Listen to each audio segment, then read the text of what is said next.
The arena fell silent as Princess Thera raised her bloodied fist into the air. The creature beneath her feet had stopped moving. It was her 200th victory, and the crowd of thousands watched in terrified awe. She stood nearly 8 feet tall, her red skin gleaming under the twin suns of the Valak's homeworld. Her forearms flexed as she stepped off the defeated war machine she had just torn apart with her bare hands. "I have proven my strength." Her voice boomed across the arena, carried by amplifiers to every corner of the Empire. "I have conquered every challenge.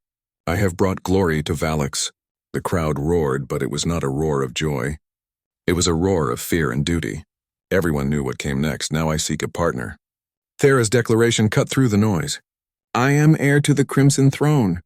I need someone worthy to stand beside me. Is there no one in this empire brave enough to be my spouse?" In the royal viewing box, Emperor Vex leaned forward. His daughter had finally agreed to marry. The empire needed an heir, and Thera had avoided this duty for too long. But he knew his daughter. She would not make this easy. "Anyone who wishes to try must survive 30 days as my betrothed." Thera continued. 30 days of trials. 30 days to prove your worth. Who among you has the courage?" The arena remained silent for a long moment. Then slowly, representatives from powerful alien species began to step forward. A Krill warrior, whose species were known for their armored hides. A Veltan champion, whose people could regenerate from almost any wound. A Horthak noble, whose kind had ruled 3 systems through military might. 12 suitors in total presented themselves. The Empire watched through broadcasts as each one approached the arena floor. This would be a momentous occasion. Princess Thera would finally choose a mate. "Before we begin the formal courtship," Thera announced, "let me show you what you are agreeing to." She turned to face a military-grade battle mech at the far end of the arena. The machine stood 30 feet tall, armed with plasma cannons and reinforced armor. It was designed to fight in wars, to destroy cities, to break armies. Thera walked toward it slowly. The mech activated targeting systems locking onto her. She smiled. What happened next took exactly 47 seconds. The cameras captured everything. Thera moved like lightning. She dodged the plasma fire, leaped onto the mech's arm, and climbed to its cockpit. Her fists tore through the reinforced plating like paper. She ripped out the power core and crushed it in her hands. Then she pulled the entire machine down and smashed it into pieces. When the dust settled, she stood atop the wreckage and looked at the 12 suitors. "This is what I am," she said simply. "This is what you would face every day. This is the strength you must match." The Krill warrior was the first to leave. His species were brave but not foolish.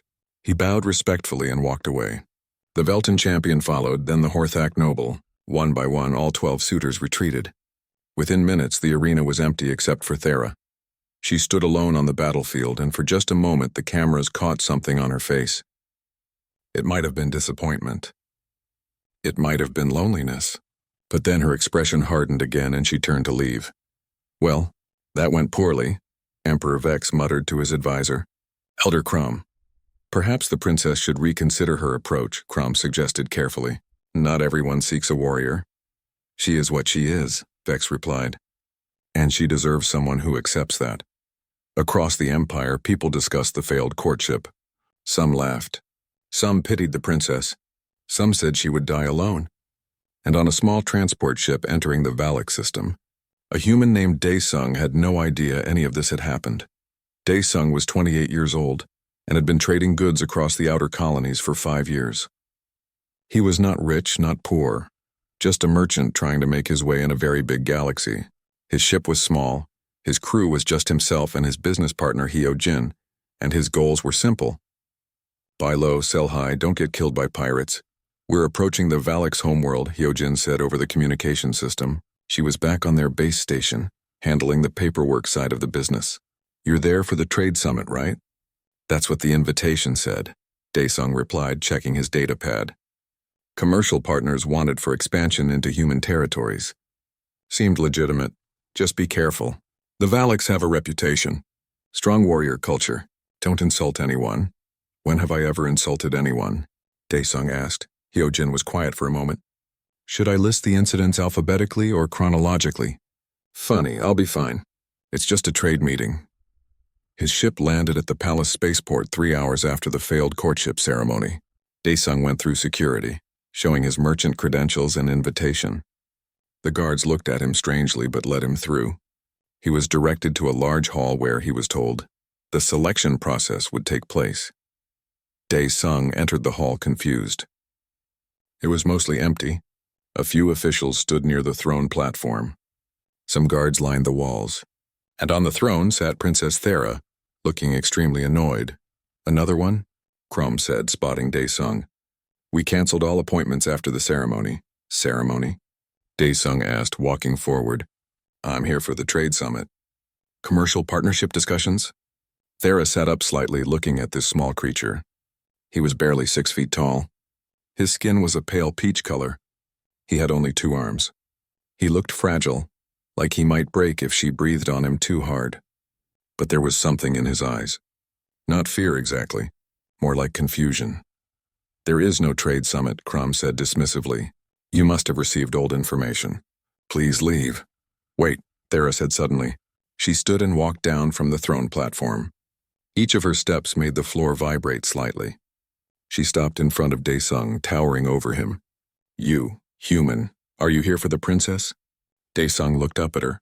And up and up. She was massive, terrifying. Her muscles had muscles. Her 4 arms could probably tear him in half without effort. But he had been asked a direct question, and his mother had taught him to be polite. I suppose I am, he said, assuming this was some kind of formal greeting. I'm Dae-sung from Earth's outer colonies. Pleased to meet you. The hall fell completely silent. You accept the courtship challenge? Thera asked, her voice dangerous and quiet. The what now? You will be my betrothed for 30 days. You will face trials. You may die. Do you accept? Dae-sung's brain finally caught up with what was happening. This was not a trade summit. This was something else entirely. Something bad. He opened his mouth to say no, to explain the misunderstanding, to run away very quickly. But before he could speak, Crom was already bringing forward a contract. Sign here for acceptance. The terms are binding once sealed. Wait, I don't think, Dae-sung started. Thera leaned down until her face was level with his. Are you refusing? Something in her voice made him pause. It was not quite anger. It was something more complex. Challenge, yes, but also something like hope. Like she was daring him, but also desperately wanting him not to back down. Dae-sung had made many bad decisions in his life. This was absolutely going to be the worst. But he had never been good at walking away from challenges, especially when someone looked at him like that. Where do I sign? He heard himself say. His hand moved across the data pad. The seal appeared. The contract was complete. Somewhere far away, Hyojin would receive a notification about the contract and immediately start screaming into her communication device. But by then it was already too late. Dae-sung had just agreed to marry the most dangerous woman in the galaxy. Dae-sung woke up in a room that was far too large for any human. The bed could have fit 10 people. The ceiling was so high he could barely see it. Everything was built for someone much bigger than him. He sat up slowly and immediately regretted every choice he had made in the last 24 hours. His communication device had 17 messages from Hyojin. He played the first one. What did you do? Her voice was panicked. The news is everywhere. You're engaged to Princess Thera. The Princess Thera! The Scarlet Demon. The woman who once destroyed an entire fleet by herself. Dae-sung rubbed his face. I know.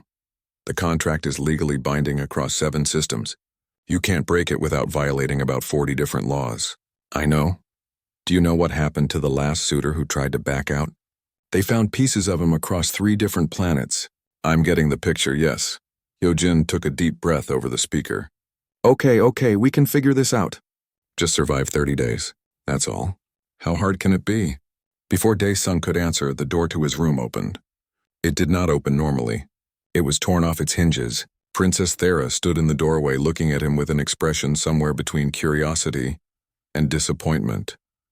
You are awake, she said. Good. The first trial begins in 1 hour. Prepare yourself. She turned and left.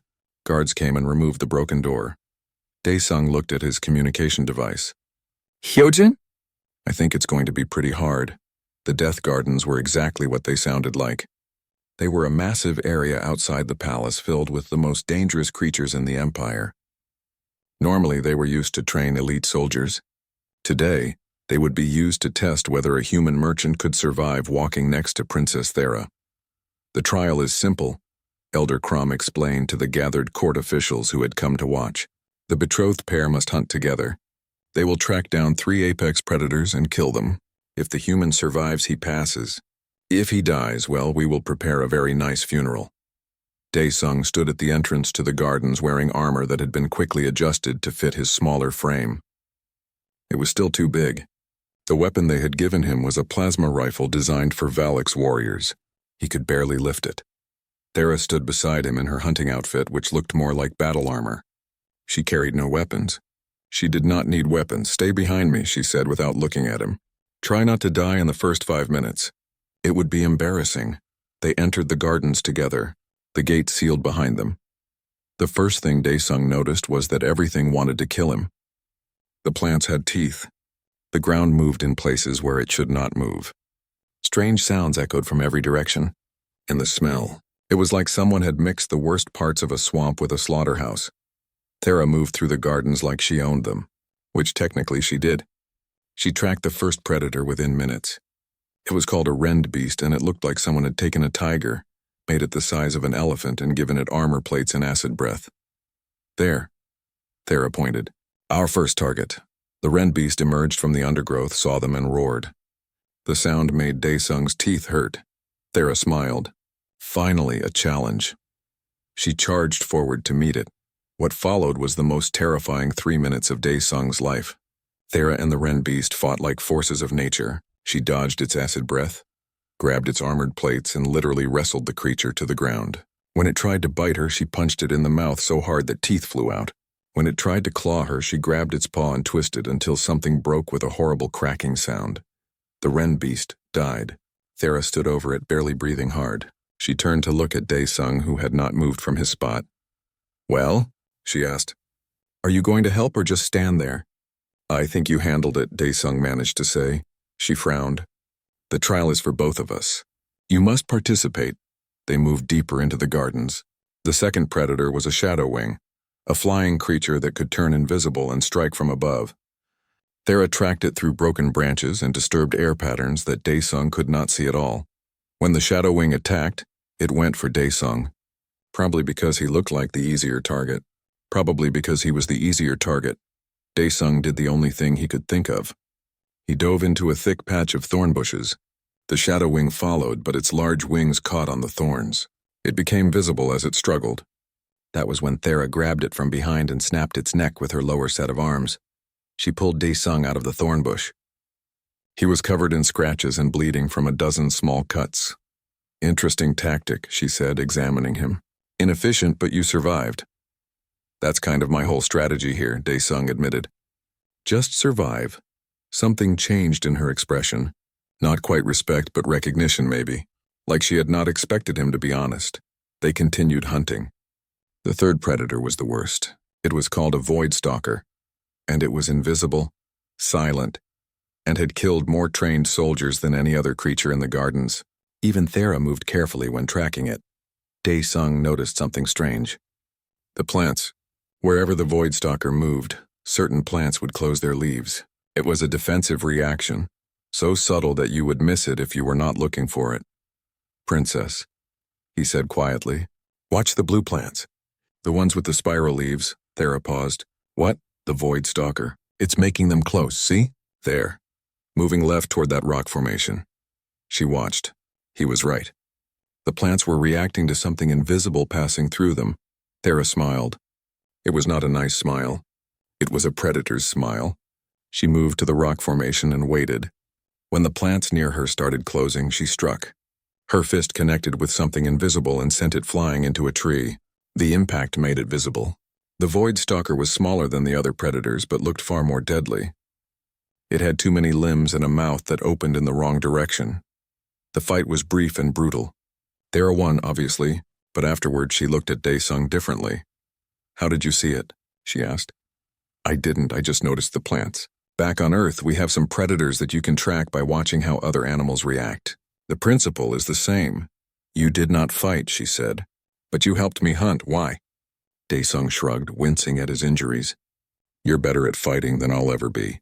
But I'm pretty good at noticing things. Seemed smarter to use what I'm good at instead of pretending to be something I'm not. They walked back to the garden entrance together. The court officials watching through cameras looked confused. They had expected the human to die. Instead, he had helped complete the trial successfully. Elder Crom approached them as they exited. The first trial is complete. The human survives barely. Thera looked at Dae-sung. He survives intelligently. There is a difference. She walked away, leaving Dae-sung with the medical staff who rushed to treat his injuries. As they worked, he received another message from Hyojin. 7 days down, 23 to go. I've been researching Princess Thera. Did you know she once fought an entire battalion and won? Just her against 300 soldiers? That's actually not surprising, Dae-sung said. Did you know she's never lost a single fight? Not one in her entire life? Also not surprising. Did you know she's considered the most dangerous warrior in the known galaxy? Hyojin, I'm living with her. I'm very aware. There was a pause. Are you going to survive this? Dae-sung looked at his bandaged arms, his bruised ribs, and his general state of being barely alive. Honestly, I have no idea, but I'm going to try. That night, as he lay in his oversized bed, Dae-sung thought about what Thera had said. He had survived intelligently. Not bravely, not strongly, but intelligently. For some reason, that felt important. In her own chambers, Thera was thinking too. The human had not tried to prove he was strong. He had not tried to compete with her. He had simply found a different way to be useful. In a culture that valued strength above all else, he had offered something else entirely. She was not sure what to make of that. But for the first time in a long time, she was curious about what would happen next. 7 days had passed. 23 remained, and neither of them knew that this was just the beginning. The War Council chamber was built for giants. Long tables made of stone stretched across a room large enough to hold a small ship. Maps of the Empire glowed on every wall, showing territories, resources, and conflicts. Around the table sat generals, admirals, and nobles from the most powerful families in the Valix Empire. At the head of the table sat Emperor Vex. To his right was Princess Thera, and to her right, looking very small and very out of place, was Dae-sung. This is inappropriate, General Mok growled. His forearms crossed over his massive chest. Humans do not belong in war councils. They are merchants and diplomats, not warriors.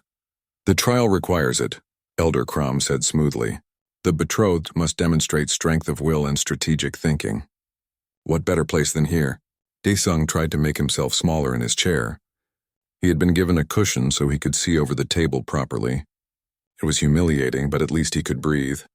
Let us begin, Emperor Vex declared. Report on the Frontier Rebellion. An admiral stood and activated a holographic map.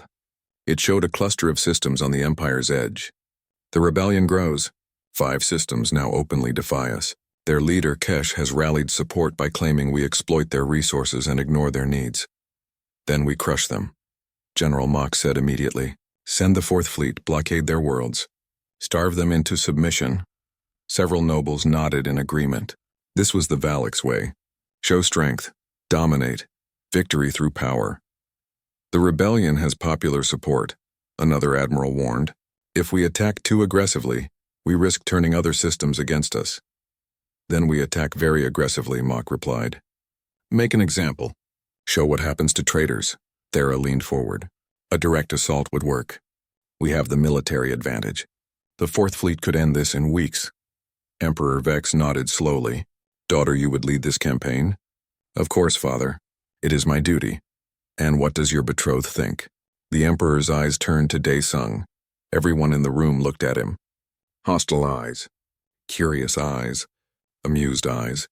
All waiting for the little human to say something stupid. Dae-sung cleared his throat.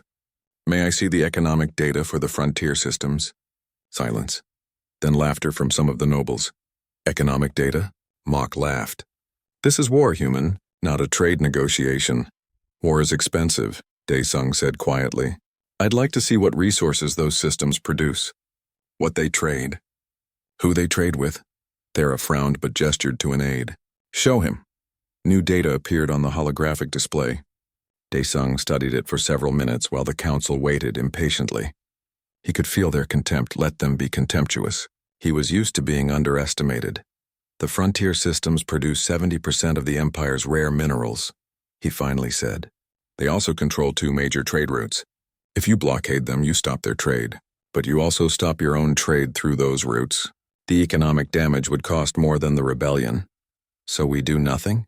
Mok demanded. No. You make the rebellion irrelevant. Daesung stood up, which did not help much since he was still shorter than everyone sitting down. The rebellion exists because the frontier feels exploited. So you change the terms. Offer them better rates on their resources. Give them more autonomy and local governance.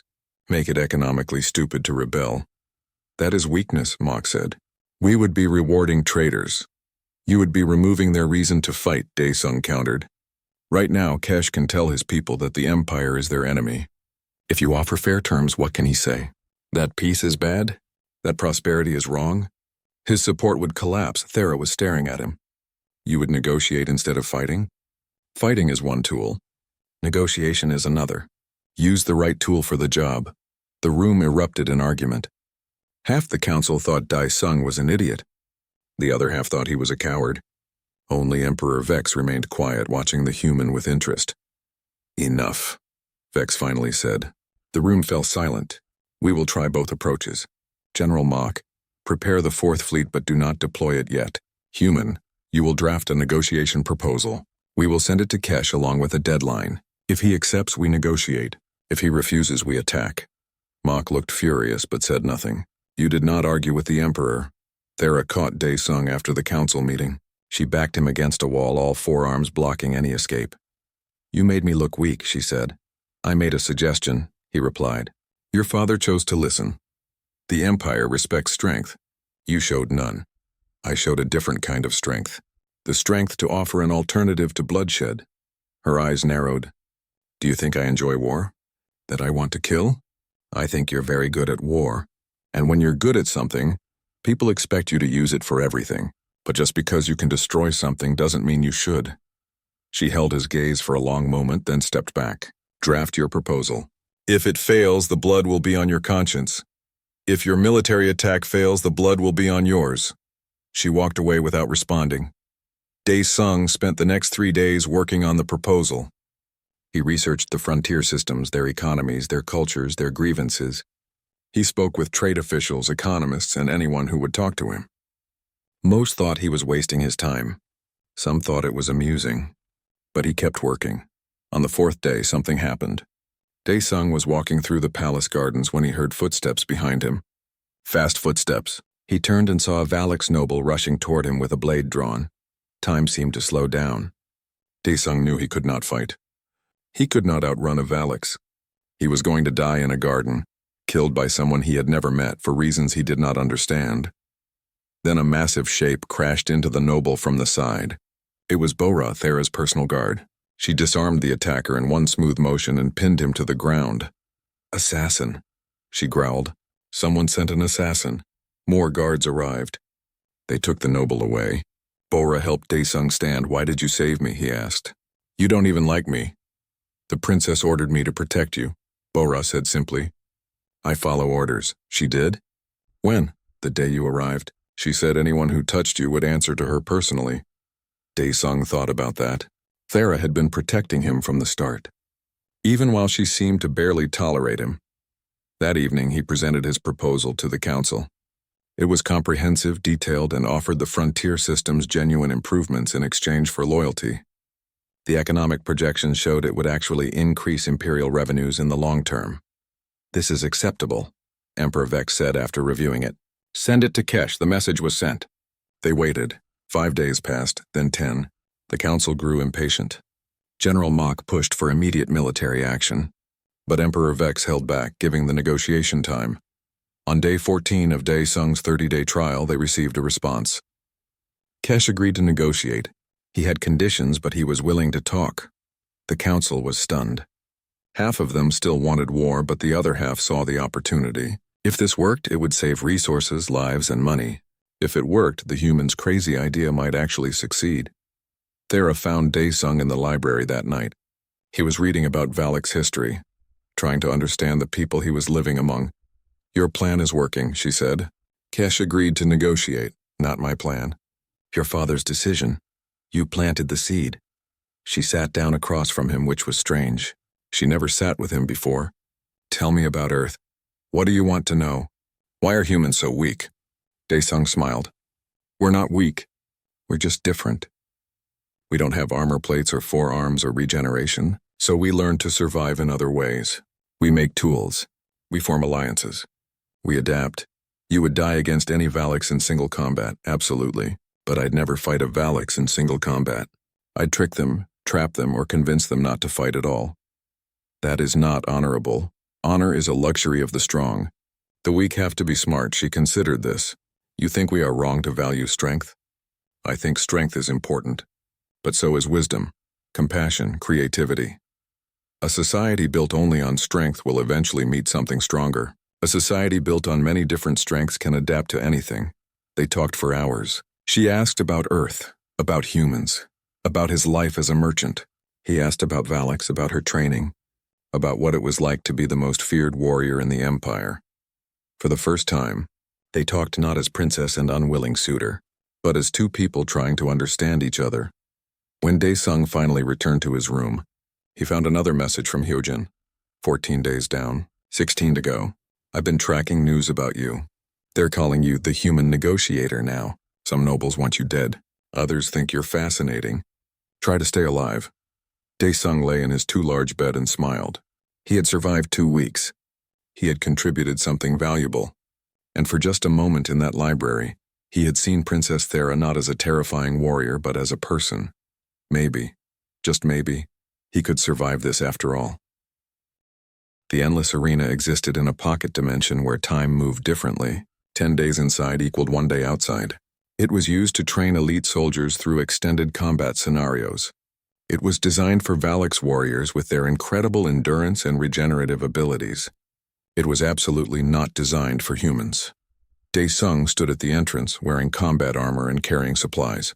Beside him, Thera looked eager. She enjoyed challenges like this. He looked terrified. He was terrible at challenges like this. The trial is simple, Elder Crom explained to the gathered observers. You enter together. You face waves of combat drones. The drones increase in difficulty every few hours. You must survive for 10 days inside or until both of you surrender. If either of you dies, the trial ends in failure. What if only one of us survives? Someone asked. Crom smiled coldly. Then the marriage contract is void as you cannot marry a corpse. Thera looked at Daesung. Stay close to me. I will protect you. I'm starting to think our relationship dynamic might be a little unbalanced, Daesung muttered. They entered the arena together. The portal sealed behind them.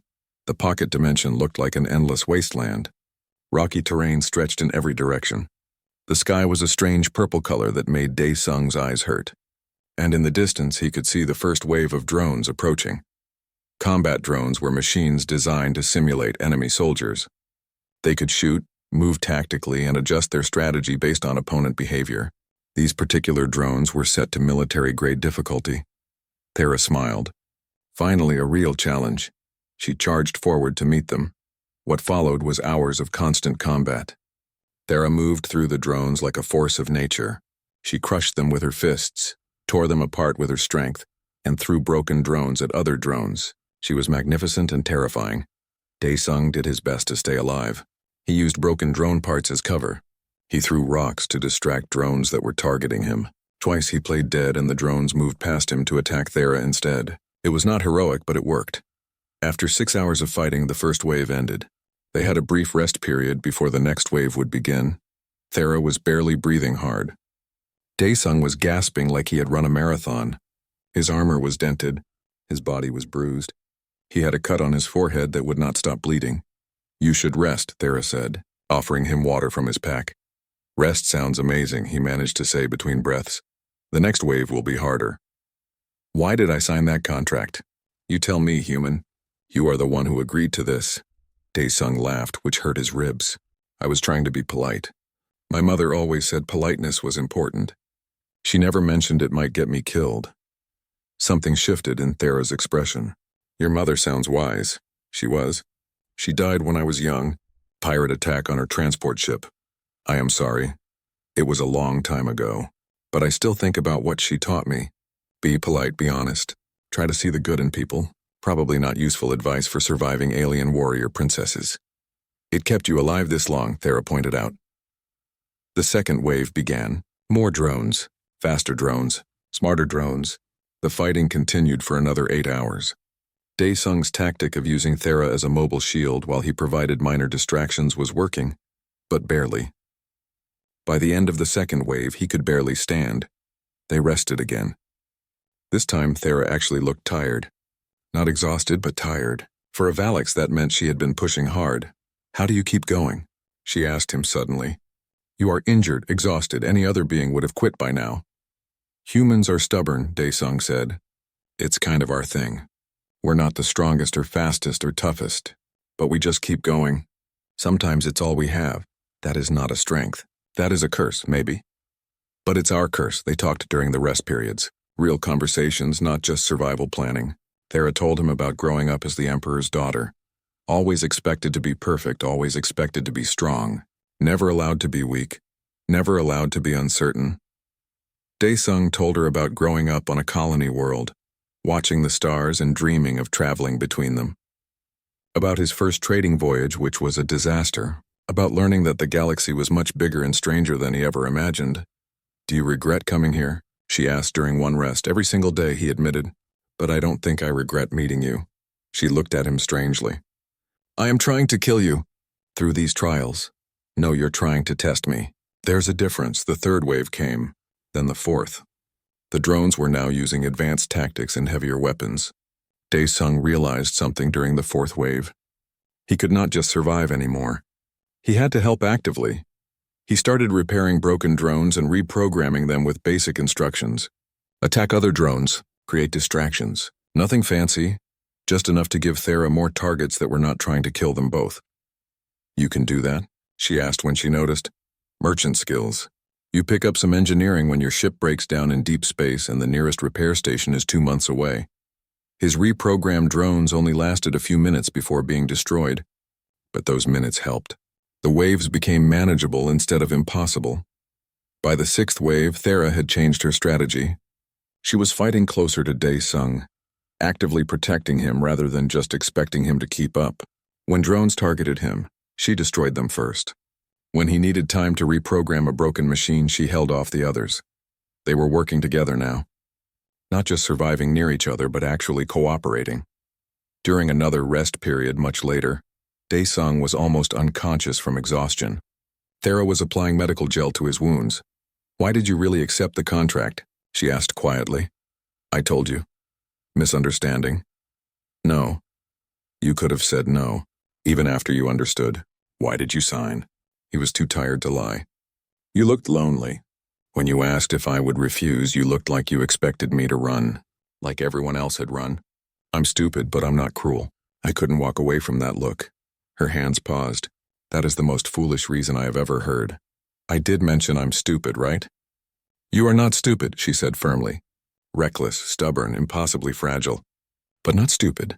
The seventh and eighth waves were nightmares. The drones now had energy shields and coordinated tactics. Daesung's reprogramming tricks stopped working. His body was giving up. He could barely hold his tools. During the eighth wave, a drone got past Thera's defense and fired directly at Daesung. He was too slow to dodge. The shot would have killed him. Thera moved faster than he thought possible. She threw herself between him and the blast. The energy hit her shoulder instead of his chest. It burned through her armor and left a smoking wound. She destroyed the drone with her other 3 arms and then turned to Daesung. "Are you hurt?" she demanded. "You're the one who got shot. Answer the question." "I'm fine." "You saved me." Something in her eyes was different, not the usual warrior focus. Something else. Something almost vulnerable. The ninth wave came. Thera fought with an injured arm. She was slower now, protecting both of them with 3 arms instead of 4. Daesung did everything he could to help. He threw debris, created distractions, and even managed to destroy a few drones with a plasma cutter he had salvaged. When the ninth wave ended, they collapsed together against a rock formation. "One more wave," Thera said. "We can do this." "You're hurt," Daesung said. "Because of me. I'm alive." "You are alive. That is what matters." The 10th and final wave was the worst. Military-grade drones with advanced weapons and tactics. They came from all directions. There were too many. Daesung realized they were not going to make it. Not both of them. Not unless something changed. He stood up, grabbed the last few working drone parts he had saved, and started running away from Thera. "What are you doing?" she shouted. "Leading them away," he yelled back. "Focus on the ones near you." "I'll handle these." "You cannot handle anything. You are barely conscious. Trust me. For once, just trust me." Half the drones followed him. He ran, stumbled, fell, got up, and kept running. Behind him, he could hear the sounds of Thera destroying the drones near her. He reached a rocky outcropping and climbed up. The drones followed. He activated the drone parts he had been carrying. They were not weapons. They were beacons. He had programmed them to emit friendly identification signals. The drones stopped. Their programming told them these were allies. They paused, confused. That pause was enough. Thera came crashing in like a meteor and destroyed them all in seconds. When the last drone fell, the arena dimension shimmered. The trial was complete. They had survived. The portal opened. They stumbled through together, supporting each other. Outside, only 16 hours had passed. Inside, they had lived through 10 days of constant combat. Medical teams rushed to them both. As they were separated for treatment, Thera caught Daesung's hand with one of hers. "You were right," she said. "About what?" "You are not strong, but you are stubborn enough that it does not matter." He smiled weakly. "I'll take that as a compliment." In the medical bay, Hyojin's message was waiting. 16 days down. 14 to go. "The Empire is going crazy. You survived the endless arena. No one thought you would. What are you?" Daesung looked at his broken body and smiled. "Just a human. But apparently that's enough." Days 17 through 21 brought something unexpected. Silence, no trial announcements. No challenges, no combat. The palace felt strangely peaceful. Daesung spent his time recovering from the endless arena. His body was covered in bandages and healing gel. Every movement hurt, but he was alive, which was more than most people had expected. On day 17, Princess Thera visited him in the medical bay. She stood at the entrance for a moment before speaking. "How are your injuries?" she asked. "Painful but healing. The doctors say humans recover slower than Valaks. Everything about humans is slower. We prefer to think of it as thorough." She almost smiled. "Almost. Walk with me when you are able. There is something I wish to show you." 2 days later, when Daesung could walk without screaming, he found Thera waiting outside his quarters. She was not wearing her combat armor. Instead, she wore simple clothing that made her look less like a warrior and more like a person. "Come," she said. She led him through parts of the palace he had never seen. Quiet corridors. Empty halls. They passed few guards and no nobles. Eventually, they reached a sealed door that required her personal code to open. Beyond the door was a garden unlike anything Daesung had ever seen. The crystal gardens were beautiful in a way that made his chest hurt. Plants with translucent leaves grew in spiral patterns. Flowers that looked like frozen light bloomed in impossible colors. A stream of liquid crystal flowed through carefully carved channels. The whole place seemed to glow with its own inner light. "This is my sanctuary," Thera said quietly. "No one else comes here. Only I have access." "It's beautiful," Daesung breathed. "My mother created this place. Before she died, she told me that strength was important, but so was beauty. That a warrior should protect beautiful things, not just destroy ugly things." Thera walked along the crystal stream. "I have never shown anyone this place. Not my father. Not my guards. No one. Why show me?" She was silent for a long moment. "Because you saw me in the library.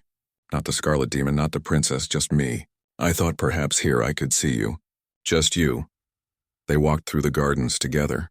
Thera showed him plants from a dozen different worlds. She explained how she maintained the gardens herself, refusing to let servants enter. This was her private place, her escape from being what everyone expected her to be. "Everyone fears me," she said eventually. "Even my own people. They cheer for me, but they fear me. Do you know what it is like to be feared by everyone you meet?" "No," Daesung admitted. "I'm usually the one being underestimated." "That sounds better than being feared." "Sometimes. But it also means no one takes you seriously. No one sees what you could be. They just see what you appear to be." Thera sat on a crystal bench. Daesung sat beside her, though his legs barely reached the ground. "Why did you issue the courtship challenge?" he asked. "The real reason." She looked at the crystal flowers. "I am heir to the Empire. I need to produce an heir eventually. But more than that, I am tired. Tired of being alone, tired of being feared. I wanted someone who could see past the warrior. Someone brave enough or foolish enough to try. And instead you got me. Yes. Instead I got a human merchant who cannot fight, has no political power, and survives through luck and stubbornness. When you put it that way, I sound pretty terrible. You are terrible. At everything I value, she turned to look at him, but you are also kind, honest. You see problems differently than anyone I know. And you looked at me, the Scarlet Demon, and chose not to run. Why, I told you. You looked lonely. That is not enough reason to risk your life. Maybe not, but it was enough for me. Dae-sung picked a crystal flower that had fallen beside the bench. Can I tell you something true? I'm terrified of you. Every single day, you could kill me accidentally just by patting me on the back too hard. Then why stay? Because underneath the terror, I find you fascinating. You're this incredible warrior, but you maintain secret gardens. You're feared across the empire, but you save humans who are too stupid to save themselves. You're complicated, and I like complicated. Thera took the crystal flower from his hand. Their fingers touched briefly. Hers were warm, he noticed. He had expected them to be cold for some reason. I find you fascinating too, she admitted. You should not have survived any of the trials. But you keep finding ways. You think around problems instead of through them. It is frustrating and impressive. They spent hours in the crystal gardens, talking about everything and nothing. Their childhoods, their fears, their dreams. Thera had never wanted to be a warrior. She had wanted to be an explorer, traveling to new worlds and documenting new species. But as the Emperor's daughter, she had duties. Dae-sung had never wanted to be a merchant. He had wanted to be a teacher, helping others learn about the galaxy. But after his mother died, he needed money. Trading was practical. Teaching was a luxury. We are both living lives we did not choose, Thera observed. Maybe, but we can choose what we do with those lives. On day 21, something happened that changed everything. A ship arrived from the outer colonies. Hyojin was on it. She landed without permission, argued with 6 different security checkpoints, and somehow made it all the way to Dae-sung's quarters. I'm getting you out of here, she announced, bursting through his door. Hyojin, what are you doing here? Saving your life. I have a ship. I have clearance papers I may have forged slightly. We can leave right now. I can't leave. The nobles are planning something, Hyojin interrupted. I have sources in the palace. They're going to make the final trials lethal.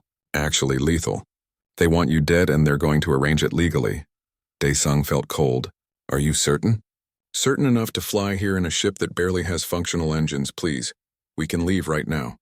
The contract has penalties, but you would be alive, he looked at his friend. Hyojin had risked everything to come here. She was offering him an escape. A way out of the terrifying situation he had stumbled into. I need to think about this, he said. What is there to think about? They are going to kill you. I know. Give me one day, please. Hyojin looked at him like he was crazy, which honestly he probably was. That evening, Emperor Vex summoned Dae-sung to a private audience.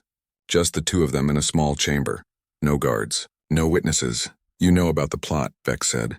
It was not a question. Yes, Your Majesty.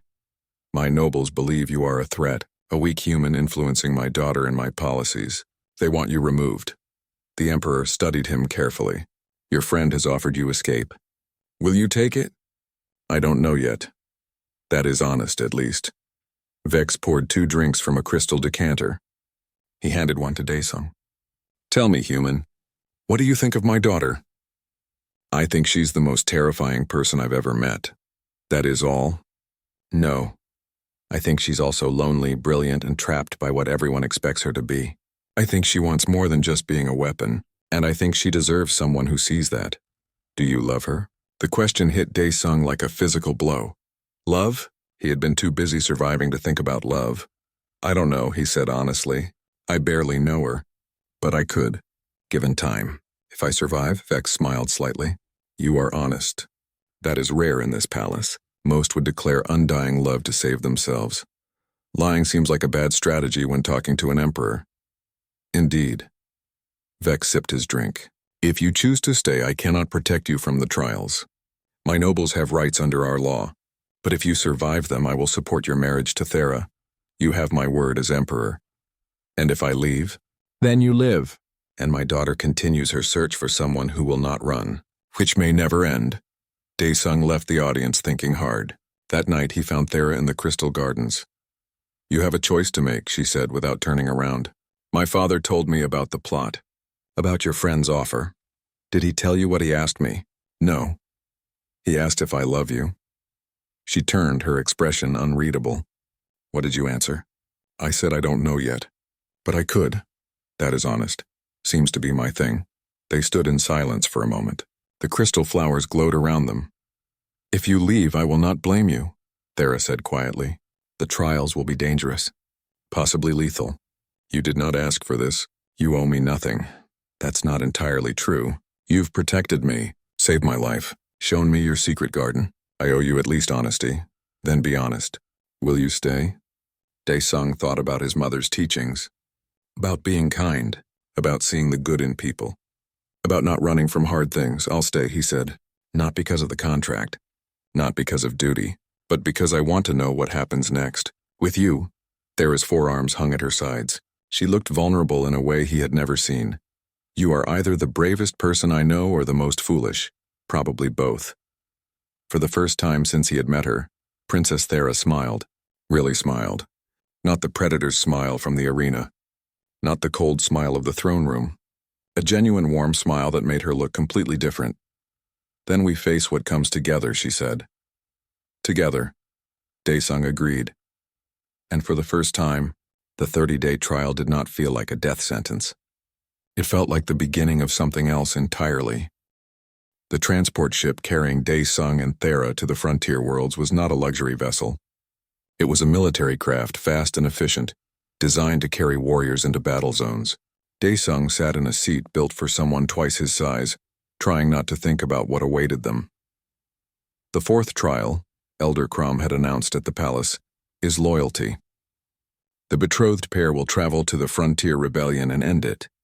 How they end it is their choice. But it must be ended. General Mok had smiled when he said it. The nobles had smiled. Even some of the lower officials had looked pleased. They were sending Dae-sung and Thera directly into a war zone. If he died there, it would look like an unfortunate casualty of conflict, not assassination. Bora, Thera's guard, accompanied them with a small security team. She had grown to respect Dae-sung over the past weeks, though she would never admit it out loud. The rebel leader, Kesh, has agreed to meet, Bora reported as they approached the frontier. But he demands the meeting be on his ship in neutral space. It could be a trap. Of course it is a trap, Thera said calmly. But we will go anyway. Princess, I must advise. Your advice is noted. We go. Dae-sung looked at her. You know they are trying to get us killed, right? I know, but we have an opportunity here. Your negotiation proposal worked once. Perhaps it can work again. Or we both die trying. Yes, that is also possible. The meeting was arranged for the following day. Kesh's ship was a converted cargo vessel, heavily armed but showing signs of wear. It hung in space between two frontier systems, technically in neutral territory. Dae-sung, Thera, and Bora took a shuttle across. The moment they docked, they were surrounded by rebel soldiers. Dozens of weapons pointed at them. Search them, someone ordered. They were patted down, scanned, and relieved of all weapons. Not that it mattered much. Thera's weapons were her forearms. Dae-sung's weapons were his words. They were led through narrow corridors to a conference room. Inside, a Valix male sat waiting. He was older than Thera, scarred from many battles, and his eyes were hard with determination. Princess Thera, Kesh said. The Scarlet Demon honors us with her presence. Rebel leader Kesh, Thera replied. You have caused the Empire considerable trouble. The Empire has caused my people considerable suffering. I would call it even. Kesh's eyes moved to Dae-sung. And this is the human.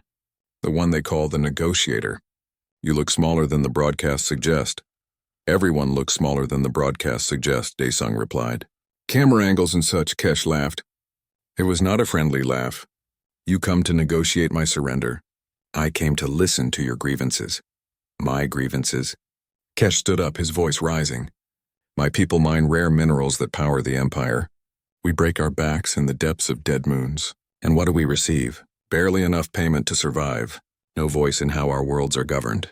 No share in the prosperity we create. The Empire takes and takes and takes, and we are supposed to be grateful for the privilege. You are right, Daesung said. The room fell silent. Thera looked at him sharply. Bora's hand moved to where her weapon would have been if they had not taken it. What? Kesh said. You are right. The Empire has exploited the frontier systems. The economic data proves it. Your people do most of the work and receive the least benefit. It is unfair. Then why are you here? To mock me? I am here to fix it. Kesh sat down slowly. The Scarlet Demon's human comes to fix centuries of imperial policy. How amusing. Not fix everything, not overnight, but start. Daesung pulled up a data pad that Bora had managed to smuggle through. The Emperor authorized me to make certain offers. Better resource rates. Increased autonomy in local governance. Representation in the Imperial Council. Words. Empty words. Read the terms. They are legally binding. Kesh took the data pad. He read in silence for several minutes. His expression shifted from contempt to suspicion to surprise. These terms are too generous, he finally said. What is the trap? No trap. The Empire needs your resources. You need fair payment. This benefits everyone. And if I refuse? Thera spoke for the first time since they sat down. Then I will be forced to crush your rebellion with military power. Many will die. Your cause will end, and the exploitation will continue because the Empire will be even less inclined to negotiate with traitors who rejected reasonable terms. Her voice was not threatening. It was simply factual. This was what would happen. Kesh looked between them. You would do that? After admitting we are right? Being right does not change military reality, Thera said. I would prefer the peaceful solution, but I will follow orders if I must.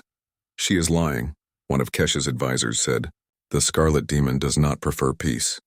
Actually, Daesung interrupted, she does. She is just very good at war, so everyone assumes she prefers it. But humans have a saying. Just because you are good at something does not mean you enjoy doing it. Thera looked at him with an expression he could not quite read. Kesh stood up and walked to the window, showing the stars. If I accept these terms, I am a traitor to my cause. My people followed me because I promised them freedom from the Empire. You promised them justice, Daesung said. These terms provide that. Freedom without prosperity is just poverty with a different name. You speak well for someone so small. I have practiced talking my way out of bad situations, usually ones I walked into by accident. Kesh almost smiled. How did you come to be betrothed to the most dangerous woman in the Empire? Very much by accident. I thought I was attending a trade summit. This time Kesh did smile. Then he laughed. Then his advisors laughed. Even Thera's mouth twitched slightly. A human who stumbles into a courtship challenge by mistake, Kesh said, and survives. Perhaps your luck extends to diplomacy. They talked for hours. Kesh brought up concerns about the terms. Daesung addressed them, sometimes adjusting proposals, sometimes explaining why certain things were or were not possible. Thera sat quietly, letting him work. Finally, near the end of the session, one of Kesh's advisors asked the question that had been hanging in the air. Why does the princess allow a human to negotiate for the Empire? She could simply give orders. Thera stood up. All four of her arms crossed over her chest. Because he sees solutions I do not. Because he values life differently than I do. Because strength alone cannot solve every problem. The Scarlet Demon admits to weakness? The advisor said mockingly. The Scarlet Demon admits to limitations, Thera corrected. Weakness is refusing to acknowledge them. Strength is finding others who can compensate for them. Kesh studied her for a long moment. You have changed, princess. The stories make you sound like a monster, but you speak with wisdom. The stories are not entirely wrong. I am dangerous, but I am trying to be more than just dangerous. In the end, Kesh agreed to negotiate formally with the Empire. Not surrender. Not submission, negotiation. He would present the terms to the other rebel leaders. If they agreed, the rebellion would end peacefully. As Daesung, Thera, and Bora returned to their shuttle, Bora spoke quietly. You took a risk, princess. Agreeing with the rebels, some will call it treason. Let them call it what they wish. We achieved the goal. The trial was to end the rebellion. It is ending. Through peace, not victory. Peace is a kind of victory, Thera replied. Back on the transport ship, Daesung collapsed in his seat. Negotiation was exhausting in ways different from combat, but no less draining. You did well, Thera said, sitting beside him. You did well too. backing me up like that. Admitting you prefer peace. That took courage. I am the Scarlet Demon. I do not need courage. Everyone needs courage, especially when saying something true that others might mock. They sat in silence for a while as the ship traveled back toward the Empire's core worlds. Day sung, Thera said eventually.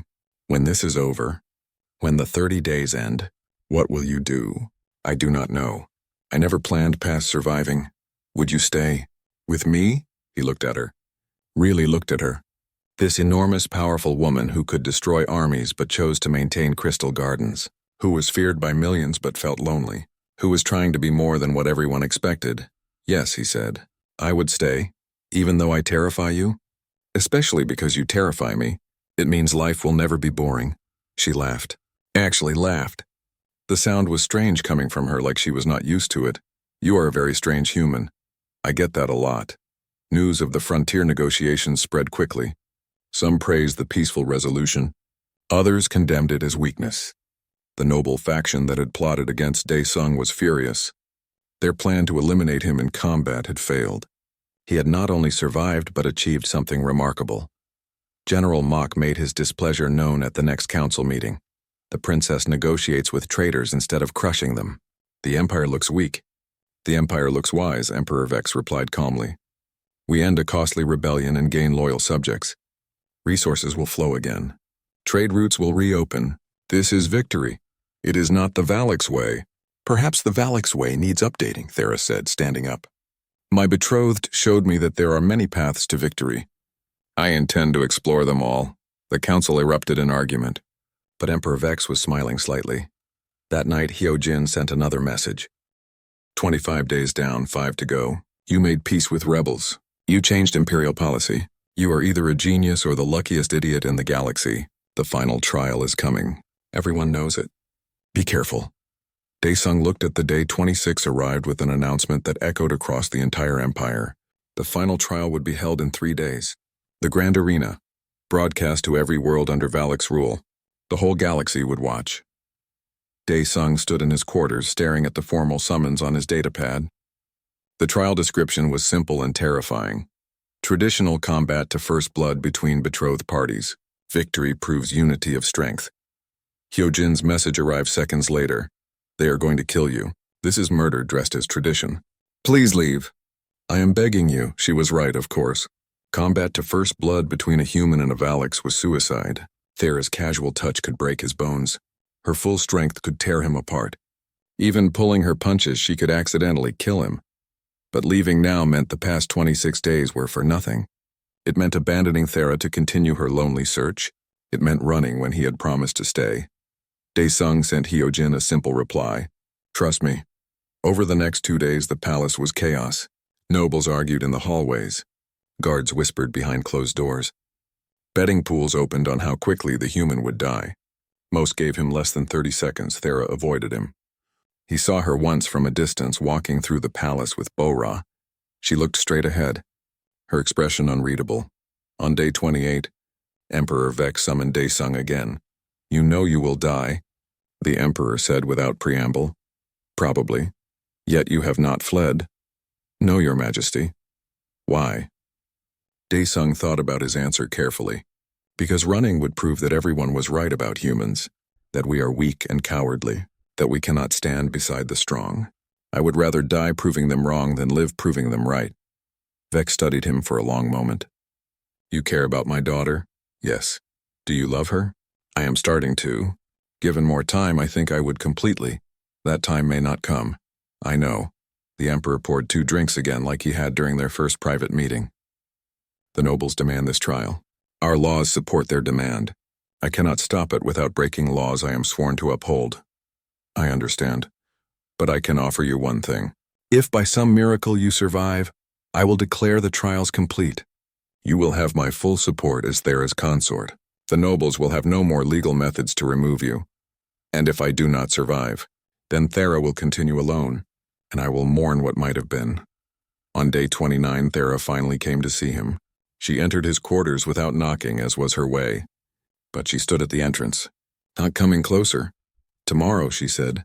Tomorrow, he agreed. I do not want to do this, I know. There must be another way. The nobles have made sure there is not. She moved closer, and he saw something he had never seen before. Thera looked afraid, not for herself. For him, I will hold back, she said. I will be as gentle as possible. But my species is strong. My gentlest touch could still hurt you badly. I know. You could still leave. Right now. Tonight. I would not blame you. I know that too. Then why stay for certain death? Daesung stood up from his chair. Even standing, he barely reached her chest. He looked up at her. Because the past 26 days have been the strangest, most terrifying, and somehow best days of my life. Because you showed me your crystal garden. Because you saved my life in the endless arena. Because you listened to my negotiation plans when everyone else laughed. Because underneath the Scarlet Demon is someone I want to know better. That is not enough reason to die. Maybe not, but it is enough for me. Thera's forearms hung at her sides. She looked lost. Something he had never seen from her. I do not know how to do this without hurting you, she whispered. Then we will figure it out together. Like everything else. She left without another word, but at the door she paused. Daesung, whatever happens tomorrow. Thank you. For what? For not running. Day 30. The grand arena was filled beyond capacity. Millions watched in person. Billions watched through broadcasts across the empire. This was the moment everyone had been waiting for. In the preparation chambers, Daesung put on light combat armor. It would do exactly nothing against Thera's strength, but protocol demanded it. His hands were shaking. Bora came to see him before the trial. I did not think you would make it this far, she said. Honestly, neither did I. The princess cares for you. I have served her for 10 years. I have never seen her care for anyone. That makes this harder, not easier. I know, but you should know it anyway. Bora placed a hand on his shoulder. It was heavy. If you survive, which you will not, you will have my respect. I will try to survive just to see what that looks like. She almost smiled. Then she left. The doors opened. The crowd roared. Daesung walked into the arena and the sound was deafening. Chants, cheers, boos, everything at once. The arena floor was enormous, designed for massive battles. He felt like an insect on it. At the other entrance, Thera emerged. She was wearing her combat armor, all forearms ready. She looked every inch the Scarlet Demon. The crowd went wild. They walked toward the center of the arena, where Elder Crom waited with the trial officials. The final trial, Crom announced, his voice amplified across the arena. Combat to first blood. The betrothed will fight until one draws blood from the other. This proves unity of strength. Let the trial begin. Thera and Daesung faced each other. The crowd fell silent, waiting for the violence to start. Daesung looked up at Thera. She looked down at him. Their eyes met, and then Daesung did something no one expected. He knelt, not in defeat, not in surrender to her. He knelt and placed his hand over his heart in a gesture of respect. I yield, he said loudly. His voice carried through the arena's amplification system. I yield this trial. The crowd erupted in confusion. Shouts of anger, surprise, mockery. Crom looked stunned. You yield? Crom repeated. Before the trial even begins? Yes. Daesung stood up but kept his hand over his heart. I am not here to prove I am stronger than Princess Thera. I could never be stronger than her. Fighting her would be pointless and stupid. Then you admit weakness, General Mok shouted from the royal viewing box. No, I admit reality. Daesung turned to address the crowd. I am human. We are not the strongest species, not the fastest, not the toughest, but we are smart enough to know when fighting is the wrong answer. Coward, someone shouted. Maybe, Daesung agreed. But I would rather be a living coward than a dead fool. I did not survive 26 days by being strong. I survived by being smart, by adapting, by finding different solutions. He turned back to Thera. I am here because I choose to be, not because I can beat you in combat, not because I am worthy by Valak standards, but because I choose you, every day, knowing exactly who and what you are. The arena was completely silent now. Everyone was listening. I choose the woman who maintains secret gardens, who saved my life when she did not have to, who listened to my ideas when everyone else laughed, who is trying to be more than just a weapon. His voice grew stronger. Marriage should not be a trial by combat. It should be a choice. Two people choosing each other every day despite everything. Thera stood frozen, all forearms at her sides. Her expression was unreadable behind her helmet. Then slowly she reached up and removed her helmet. The crowd gasped. She never removed her helmet during combat. Never showed vulnerability in the arena. You yield? She asked Dae-sung quietly. I yield to fight. But I do not yield you. Thera looked at Crom, at the nobles, at the crowd. Then she knelt as well, matching Dae-sung's posture. I yield as well, she announced. The arena exploded in chaos. Nobles were shouting. Guards were confused. Emperor Vex leaned forward in his seat, watching intently. You cannot both yield, Crom protested. The trial requires combat. Then the trial is flawed, Thera said, standing up. She offered her hand to Dae-sung and he took it. She pulled him to his feet easily. We reject this trial. You reject tradition. I reject a tradition that would force me to harm someone I care about to prove something meaningless. Thera's voice carried across the arena. I am the Scarlet Demon. I have proven my strength 1,000 times. I do not need to prove it by beating a man who offers me something more valuable than combat skills. And what is that? General Mach demanded. Partnership, understanding, choice. Thera looked at Dae-sung. He chose to stay when he could have fled. He chose to face trials designed to kill him. He chose to help me see solutions I was blind to. That takes a different kind of courage, one I am learning to value. Emperor Vex stood up. The arena fell silent immediately. When the Emperor stood, everyone listened. 30 days ago, Vex said, his voice carrying to every corner of the arena. My daughter asked if anyone was courageous enough to marry her. 12 suitors came forward. 12 fled at the first sign of her true strength. He walked to the edge of the viewing box, looking down at Thera and Dae-sung. One human remained, not because he was strong enough, not because he was brave enough, but because he was foolish enough, stubborn enough, and kind enough. Vex smiled. He survived every trial, not through strength but through intelligence, not through power but through adaptability, not through dominance but through partnership.